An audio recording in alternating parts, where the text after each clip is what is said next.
تقدري تقولي كده دي احلى طريقة كفتة انا عملتها، وعلى عين البوتاجاز ومن غير فرن خالص. يلا بينا نعملها، بس قبل اي حاجة نسمي الله ونصلي على الرسول عليه افضل الصلاة والسلام. كان كيلو من اللحمة المفرومة عندي، بدأت ان انا احطه كده في اي بول عندي او اي صينية، وبعد كده بصلتين كبار محطوط عليهم شوية ملح ومضروبين في الكب، وتصفيهم كويس جدا من الميه بتاعتهم. انت ما بتحطي الملح على البصل بينزل كل الميه اللي فيه، وبعد كده هتصفيه كويس جدا من الميه بتاعته واركنيها على جنب.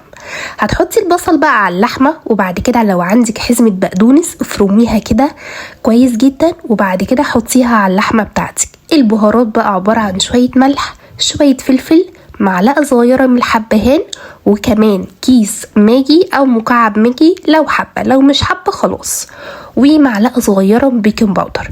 اعجني لي بقى كل الكلام ده كويس جدا لغايه ما العجينه معاكي تشمع. يعني ايه تشمع؟ يعني تعمل خطوط كده وتحسي ان الخضار دخل كويس جدا في اللحمه. وعيها بقى على ايديكي التصبيعه العاديه الخالص البسيطه بتاعتنا من غير ولا سيخ ولا اي حاجه. وبعد كده هاتي صينيه فيها مكعبين من الزبده وشويه زيت على عين البوتاجاز.